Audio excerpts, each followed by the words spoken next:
Hello science lovers, स्वागत है आपका the science news Hindi channel में। दोस्तों, आज हम जानेंगे कि इलेक्ट्रिक करंट यानी बिजली का आविष्कार कैसे हुआ और किसने किया।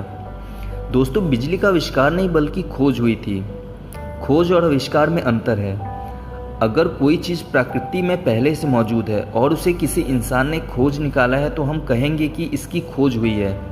और अगर कोई चीज़ प्रकृति में पहले से मौजूद नहीं है और उसे किसी इंसान के द्वारा बनाया गया है तो हम कहेंगे कि इसका आविष्कार हुआ है। बिजली भी प्रकृति में पहले से मौजूद थी, इसलिए हम कहते हैं कि बिजली की खोज हुई है। लेकिन अल्टरनेटिंग करंट यानी एसी करंट का आविष्कार हुआ था। ये प्रकृति में पहले से मौजूद नहीं था। डायरेक्ट करंट यानी डीसी करंट प्रकृति में पहले से मौजूद था, इसलिए हम कहते हैं कि इसकी खोज हुई है। अल्टरनेटिंग करंट वो करंट है जिसका यूज़ हम अपने डेली लाइफ में हर दिन करते हैं, जैसे bulb, fan, washing machine, refrigerator और जितने भी इलेक्ट्रॉनिक अप्लाइंसेस हम अपने घर में यूज़ करते हैं वो सारे अल्टरनेटिंग करंट से चलते हैं। और बैटरियों से मिलने वाला करंट डीसी करंट होता है। पहले डीसी करंट की खोज हुई थी और उसके बाद इसी के आधार पे एसी करंट का आविष्कार हुआ था। दोस्तों, बिजली की खोज या आविष्कार किसी एक समय में किसी एक इंसान के द्वारा नहीं हुआ था। इसकी खोज के बाद से पीढ़ी दर पीढ़ी कई साइंटिस्टों द्वारा इसमें सुधार किए गए और इसके बनाने के तरीकों का आविष्कार किया गया। आज की इस वीडियो में हम इसी के बारे में जानेंगे, तो आइए जानते हैं इसके बारे में विस्तार से। 2700 बीसी पहले लोगों को करंट के बारे में बस इतना पता था कि कुछ मछलियाँ होती हैं जिनको छूने से झटका लगता है। 600 बीसी पहले थेल्स ने पाया कि कांच या अंबर के टुकड़े को रेशम से रगड़ने पर उसमें एक ऐसी शक्ति आ जाती है जो कागज के टुकड़ों को अपनी तरफ आकर्षित करती है। फिर सन 1600 ईस्वी में विलियम गिलबर्ट ने सबसे पहले इलेक्ट्रिक वॉट का यूज़ किया। फिर सन 1752 ईस्वी में बेंजामिन फ्रैंकलिन ने अपने एक एक्सपेरिमेंट से पाया कि बारिश के समय आकाश में जो बिजली चमकती है और इलेक्ट्रिक से जो चिंगारियां निकलती हैं, दोनों एक ही चीज़ है। उन्होंने बारिश के मौसम में जिस समय बिजली कड़क रही थी उस समय उन्होंने एक पतंग को मेटल के टुकड़े से बांधकर उड़ाया और उसके लास्ट छोर पर एक चाबी को बांध दिया। जब बिजली कड़कती थी तब पतंग के थ्रो बिजली रस्सी से होते हुए चाबी पे आती थी और चाबी से उनके हाथों को करंट का झटका लगता था। उन दिनों आकाशीय बिजली काफ़ी लोगों के घर पे गिर जाया करती थी, जिससे काफ़ी लोगों के घरों में आग लग जाया करता था। अपने एक्सपेरिमेंट के आधार पर बेंजामिन फ्रैंकलिन ने लाइटिंग कंडक्टर का आविष्कार किया।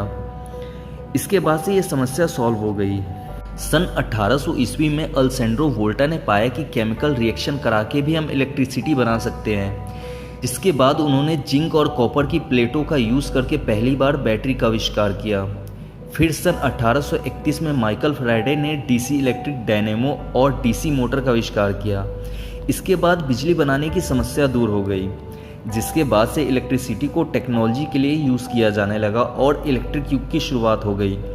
बाद में बड़े बड़े डीसी जनरेटर बनाए गए, जिससे बड़े पैमाने पर डीसी करंट का प्रोडक्शन होने लगा। सन 1878 में थॉमस अल्वा एडिसन ने बल्ब का आविष्कार किया।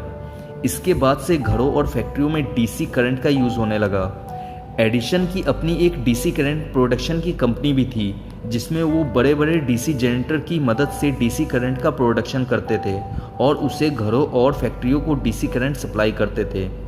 अभी तक हमने जाना कि डीसी करंट की खोज कैसे हुई। अब हम जानेंगे कि महान वैज्ञानिक निकोला टेस्ला ने एसी करंट का आविष्कार कैसे किया। निकोला टेस्ला को बचपन से ही इलेक्ट्रिसिटी में बहुत इंटरेस्ट था। सन 1881 में अपनी पढ़ाई पूरी करके निकोला टेस्ला एक टेलीफोन एक्सचेंज कंपनी में इंजीनियर के तौर पे काम करने लगे। फिर सन 1882 में किसी कारण निकोला टेस्ला ने टेलीफोन एक्सचेंज की नौकरी छोड़ दी और एडिसन की कंपनी में नौकरी करने लगे। निकोला टेस्ला ने एडिसन को अपने एसी करंट प्रोजेक्ट को दिखाया, लेकिन एडिसन ने उसे खतरनाक बताकर टाल दिया, क्योंकि एडिसन को डर था कि एसी करंट के आने से उनका डीसी करंट का प्रोडक्शन खत्म हो जाएगा और उनकी कंपनी बंद हो जाएगी। फिर एक दिन एडिसन के डीसी जनरेटर में कुछ प्रॉब्लम आया तो उन्होंने निकोला टेस्ला को कहा कि अगर वो उसे ठीक कर देंगे तो वो उसे $50,000 देंगे, जो कि उस समय बहुत बड़ी रकम थी। निकोला टेस्ला ने दिन रात एक करके उनके डीसी जनरेटर के प्रॉब्लम को सॉल्व कर दिया और उसे ठीक कर दिया। फिर निकोला टेस्ला एडिसन के पास पैसे लेने गए तो एडिसन ने उनको ये बोलकर पैसे नहीं दिए कि मैंने तो तुमसे मजाक किया था, तुम अमेरिकन्स के मजाक को भी नहीं समझते। इससे निकोला टेस्ला को बहुत गुस्सा आया और उन्होंने एडिसन की कंपनी को छोड़ दिया। फिर उन्होंने अमेरिका के एक बड़े बिजनेसमैन जॉर्ज वेस्टिंगहाउस के साथ मिलकर अपनी एक कंपनी खोली। सन 1887 में निकोला टेस्ला ने एसी डायनेमो और एसी इंडक्शन मोटर का आविष्कार किया और अपनी कंपनी में एसी करंट का प्रोडक्शन करने लगे। इस बात से एडिसन को बहुत जलन हुआ और उन्होंने निकोला टेस्ला के एसी करंट को इंसानों के लिए खतरनाक बताया। एडिसन ने लोगों के सामने जानवरों के ऊपर एसी करंट का प्रयोग करके भी दिखाया, जिससे उन जानवरों की मौत हो गई, जिससे एसी करंट के ऊपर लोगों के सवाल भी उठे। फिर भी एसी करंट की लोकप्रियता कम नहीं हुई, क्योंकि इससे बहुत फ़ायदे भी थे। जैसे डीसी करंट से शॉर्ट सर्किट का खतरा ज़्यादा होता था और डीसी करंट 2 मील से ज़्यादा ट्रैवल नहीं कर पाती थी। वहीं एसी करंट से शॉर्ट सर्किट का खतरा भी कम होता था और एसी करंट हज़ारों मीलों तक बिना किसी रुकावट के ट्रैवल करती थी। जहां एडिसन का डीसी करंट बहुत महंगा था, वहीं निकोला टेस्ला का एसी करंट बहुत ही सस्ता था। इसलिए एसी करंट की डिमांड बहुत बढ़ गई, जिससे एडिसन को हार मानना ही पड़ा। आज हम अपने घरों और फैक्ट्रियों में जिस बिजली का यूज़ करते हैं वो महान वैज्ञानिक निकोला टेस्ला की ही देन है। अब आप जान चुके होंगे कि बिजली का आविष्कार कैसे हुआ था। वीडियो अच्छा लगा हो तो इसे लाइक करना ना भूलें और इस वीडियो से रिलेटेड अगर आपके मन में कोई भी सवाल हो तो आप मुझे कमेंट में पूछ सकते हैं। और ऐसी ही साइंस और टेक्नोलॉजी की जानकारी से अपडेट रहने के लिए सब्सक्राइब करें the science news Hindi channel को।